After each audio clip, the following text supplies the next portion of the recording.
எல்லோருக்கும் வணக்கம். Welcome to உங்கள் நான் கமல்ஹாசன். ஸோ இந்த வீடியோவில் நம்ம கமல் சார் பற்றின ஒரு புதிய தகவல் தான் டிஸ்கஸ் பண்ண போகிறோம். ஸோ வீடியோக்குள்ளே போகிறதுக்கு முன்னாடி நம்ம சேனலுக்கு நீங்கள் புதுசாக இருந்தீங்க அப்படின்னா கண்டிப்பாக சப்ஸ்கிரைப் பண்ணிக்கோங்க. வீடியோவை மறக்காமல் ஒரு லைக் பண்ணிக்கோங்க. இப்போ நம்ம வீடியோக்குள்ளே கண்டிப்பாக போகலாம். ஸோ இன்றைக்கி நம்ம பார்க்க போகிற டாபிக் வந்து பார்த்திங்க அப்படின்னா முதல் டாப்பிக்கே சும்மா வேறு லெவலில் ஒரு ஹைலைட்டான ஒரு டாபிக். ஸோ கமல் சார் எப்போ வந்து பார்த்தீங்கன்னா எம்பி ஆக போகிறார், ஏன்னா ராஜ்யசபா எம்பி இன்னும் எப்போ ஆக போகிறார் அப்படின்ற டீட்டெயில் வந்து வராமல் இருந்தது. இப்போ வந்து பார்த்தீங்கன்னா மக்கள் நீதி மையத்துடைய துணைத் தலைவர் மிஸ்டர் தங்கவேல் அவர்கள் இன்றைக்கி ஒரு பேட்டி வந்து சொல்லியிருக்காரு. என்ன அப்படின்னு பார்த்தீங்கன்னா, அமெரிக்காவில் படப்பிடிப்பு இருக்குது ஜூன் மாதம். ஸோ தக் லைஃப் முடிச்சுட்டு ப்ரொமோஷன்ஸ்லாம் முடிச்சுட்டு வந்து பார்த்தீங்கன்னா 5ஆம் தேதிக்கு மேலே அமெரிக்கா கிளம்பி கேஸ் 237க்கான படப்பிடிப்பு வந்து கமல் சார் வந்து போயிடுவாராம். ஸோ ஜூலை மாதத்தில் வந்து பார்த்திங்கன்னா எம்பி வந்து ஆகிறதுக்கான வாய்ப்புகள் இருக்குது. அப்புறம் எம்பி ஆகிட்டார்னா அப்போ பிக் பாஸ் இந்த வட்டமும் அவரா என்ன அப்படிங்கிற அடுத்த கேள்வியும் வரும். கண்டிப்பாக கமல் சார் வந்து நிறைய நண்பர்கள்கிட்ட பேசும் பொழுது பெனிஃபிட் ஆஃப் த சொசைட்டி அப்படின்ற ஒரு விஷயம் இருக்குது. அதாவது இந்த சொசைட்டிக்கு என்ன நம்ம பெனிஃபிட்டாக கொடுக்குறோம் அப்படின்றது, அது வந்து பிக் பாஸ் பண்ணாதது கமல் சாருக்கு வந்து ஏகப்பட்ட விமர்சனங்கள் வந்து அவர் மேலேயே வந்து வந்திருக்கு. என்னங்க புக் ஸ்டால்லேருந்து எந்த புக்குமே போகல, போனோட நீங்கள் பண்ணுற புக்ஸ்லாம் வந்து எங்களுக்கு வந்து கிடைக்காம போயிருக்கு, நிறைய வந்து ஸ்டாக் பண்ணியிருக்கோம் நாங்கள், அதனால் நீங்கள் வந்து தயவு செஞ்சு பிக் பாஸ் பண்ணுங்கன்ற மாதிரி நிறைய பேர் வந்து பார்த்திங்கன்னா கமல் சார் ரெக்கமெண்ட் பண்ணியிருக்காங்க. ஸோ எம்பி ஆகிட்டார் அப்படின்னா அது போகிறதுக்கான வாய்ப்புகள் மிக மிக கம்மி அப்படின்னு சொல்லி ஒரு பக்கம் இருந்தாலும், கமல் சார் வந்து மக்களுடைய பிரதிநிதி தான். ஏன்னா மக்களுக்காகத்தான் நான் அப்படின்றத வந்து ரொம்ப தீர்மானமாக கமல் சார் வந்து இருக்கார் அப்படிங்கிறது பார்க்க முடியுது. ஸோ அந்த வரிசையில் பார்க்கும் பொழுது கண்டிப்பாக எம்பி ஆகி ஒரு 2 மாதத்தில் பிக் பாஸ் வந்து ஆரம்பிக்குது அப்படிங்கிறது. நான் ஜூலைனா ஆகஸ்ட் அக்டோபரில் ஆரம்பிச்சிடும் பிக் பாஸ்.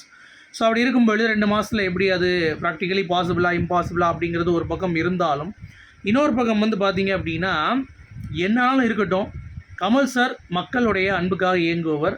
மக்களை ஏதாவது ஒரு சரியான பாதை கொண்டு போகணும்னு சொல்லி துடிதுடித்து நிறைய விஷயங்கள் பண்ணியிருக்கார். ஸோ அப்படி இருக்கும் பொழுது கண்டிப்பாக பிக் பாஸ் அவர் வந்து இந்த வருஷம் பண்ணுறதுக்கான வாய்ப்பு இருக்குது. ஏன்னா இதுவும் தங்கவேல் அவர்கள் போன வருஷம் வந்து பிக் பாஸ் வந்து பண்ணாததுக்கான ரீசன் அமெரிக்காவில் கமல் சாருக்கு வேலை இருந்தது, அதனால தான் பண்ணல அப்படின்ற மாதிரி அவர் வந்து மென்ஷன் பண்ணியிருந்தார். ஸோ அதே பாயிண்ட் ஆஃப் வியூவில் தான் இப்பயும் வந்து பார்த்திங்கன்னா நம்ம தங்கவேல் அவர்கள் வந்து பேசியிருக்காரு. ஸோ ஜூலை மாதம் நீங்கள் வந்து கவனிச்சிங்கன்னா ஒரு முதல் வாரமோ இல்லை 2ஆம் வாரமோ வந்து அவர் எம்பி ஆகிறதுக்கான வாய்ப்புகள் மிக அதிகமாக இருக்கிறது. சரி, அப்போ படப்பிடிப்பு எப்போ? கேஸ் 237 வந்து ஜூன் தான். இப்போ லைட்டாக வந்து ஆரம்பிச்சிட்டாங்க. ஸோ கூடிய விரைவில் அதற்கான அப்டேட் வந்து வருமானு கேட்டிங்கன்னா, கேஸ் 237க்கு தக் லைஃப் ரிலீஸ் ஆன பிறகு தான் கேஸ் 237க்கான அப்டேட்டே வரும்ட்டாங்க. என்னங்க சொல்கிறீங்க அப்படின்றீங்களா? ஆமாம், இப்போ அதை நம்ம ரிலீஸ் பண்ணிட்டோன்னா இந்த படத்துடைய ப்ரொமோஷன்ஸ் வந்து பார்த்திங்கன்னா கொஞ்சம் அப்படியே டவுன்ஃபால் ஆயிரும். ஸோ அதனால் என்ன பிளான் அப்படின்னு சொல்லி பார்த்தீங்கன்னா, வந்து இந்த தக் லைஃபை எப்படியாச்சும் முடிச்சு விட்டுட்டு அதுக்கடுத்து தான் கேஸ் 237க்கான எந்த ஒரு அறிவிப்போ இல்லை அந்த படத்துடைய பேரோ எதுவானாலும் வெளிவரதுக்கான வாய்ப்புகள் இருக்குது. சரிங்களா? ஸோ இப்போ வந்து எல்லாத்தையும் ஸ்ட்ரீம்லைன் பண்ணி ஆரம்பிச்சிட்டாங்க, ஒரு போர்டு போட்டாங்க. கேஸ் 237 வந்து பேக் ஆன் ட்ராக் அப்படிங்கிற மாதிரி நம்ம கண்டிப்பாக சொல்லிக்கலாம். சரியா? அடுத்து தக் லைஃப்பில் வந்து ஒரு ஷார்ட்டில் கமல் சார் வந்து பார்த்திங்கன்னா முன்னாடி ஒரு வசனம் பேசியிருப்பார். பின்னாடி கூடி வரும் பொழுது அப்படியே பேக்கில் வரும் பொழுது என்ன பண்ணியிருப்பாருன்னா வசனத்தை அப்படியே மாற்றி பேசியிருப்பார். அதாவது பாபநாசம் படத்தில் நீலவானம் சாங் வந்து பார்த்திங்கன்னா பேக்லேயே போகும்ல. ஸோ அந்த மாதிரி சாங்கை வந்து சில நேரங்களில் ஃப்ரண்ட்டில் பாடுற மாதிரியும் சில நேரங்களில் பேக்கில் பாடுற மாதிரி உள்ளே வந்து மேட்ச் பண்ணுவாங்க பாடும் பொழுது. ஸோ அந்த மாதிரிலாம் அந்த கமல் சார் பண்ணுவதில் வந்து ரொம்ப எக்ஸ்பர்ட். ஸோ அப்படி இருக்கும் பொழுது தக் லைஃப்பில் அந்த ஒரு சீன் எடுத்தாங்கல்ல, எல்லாம் ஓடி வரும்போது கமல் சார் வந்து அப்படியே அந்த இதை விளக்கிட்டு வருவார் தெரியுமா, தக் லைஃப்பில் வேறு லெவலில் இருக்கும். அந்த ஷார்ட்டை வந்து ரிவர்ஸில் தான் வந்து பேசியிருக்காரு மனுஷன். சரி, அது எதுக்கு அப்படின்னு பார்த்தீங்கன்னா, அது ஈஸி தானே, சிஜியில் ஏதாவது பண்ணியிருக்கலாம், இல்லை வந்து பார்த்திங்கன்னா நேச்சுரலாக என்ன பண்ணுறது நம்ம கேப்சர் பண்ணுறோம் அப்படின்றதுக்காக கமல் சார் என்ன பண்ணியிருக்காரு அப்படின்னா, சிஜி விஎஃப்எக்ஸ் எதுவுமே வேணாயா, நானே முடிச்சிடுறேன். ஏன்னா எனக்கு ஷார்ட் வந்து பெர்ஃபெக்டாக அற்புதமாக நான் பேசுகிறது அப்படியே வந்து பார்த்திங்கன்னா மெயின்டைன் ஆகணும், அப்படியே வந்து பார்த்திங்கன்னா ஸ்ட்ரீம்லைன் ஆகணும் அப்படின்ற மாதிரி சொல்லி நம்ம கமல் சார் வந்து மெனக்கெட்டு பண்ணியிருக்காரு தக் லைஃப்பில்.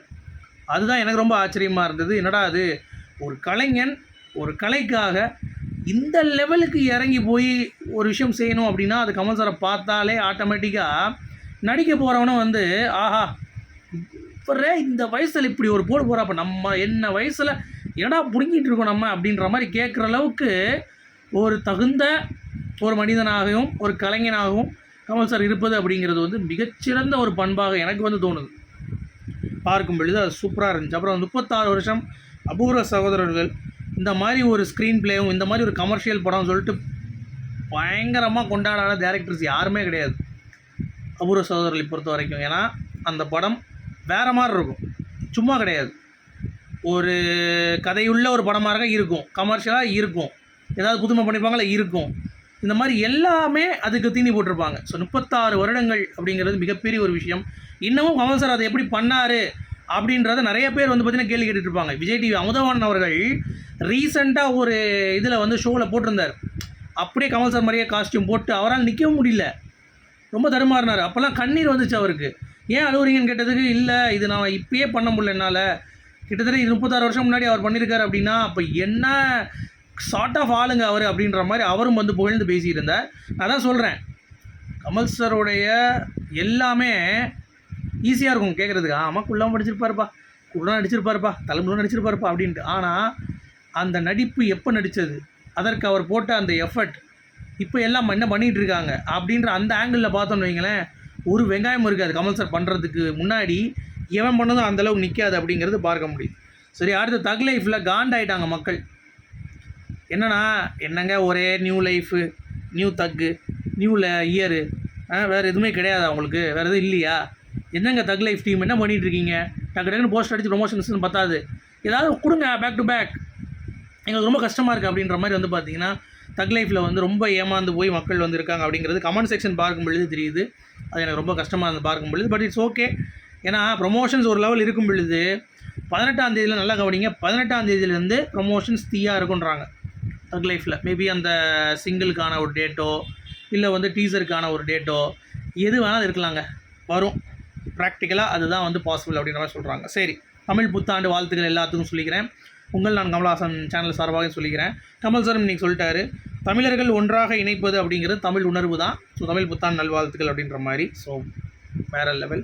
அடுத்து ரெப்லிட் அவருடைய எம்டி அம்ஜத் மசாத் அவர்கள் கமல் சார் வந்து பார்த்திங்கன்னா தக் லைஃப்காக ஒரு விஷயம் பேசிகிட்டு இருக்கும் பொழுது FICCI மீட்டிங்கில் த்ரிஷா அவர்களும் கமல் சாரும் உட்காந்துருக்காங்க.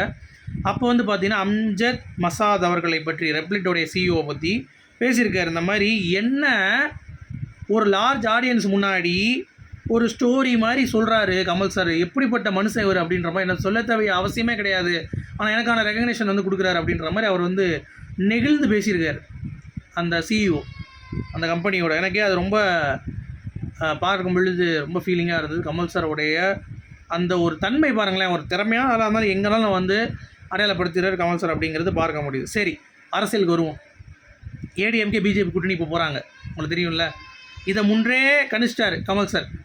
என்ன பண்ணுறாரு, DMK கூட கூட்டணி போயிட்டு இப்போ அவர் ஓட்டு தனியாக நின்று அவர் ஓட்டு DMK ஓட்டு எல்லாம் தனித்தனியாக பிரிப்பு. இவர் சேரும் பொழுது BJP உள்ளே வர்றதுக்கான வாய்ப்பே இல்லை. அந்த ஒரு பிளான் அழகாக எக்ஸிக்யூட் பண்ணனால தான் கமல் சார் வந்து இந்த பிளானை போட்டு அழகாக பண்ணியிருக்காரு. இதை தெரியாமல் நம்ம எல்லாம் வந்து பார்த்திங்கன்னா அவர் வந்து கட்சி மாட்டார், தாவிட்டார், கீவிட்டார்னோம்.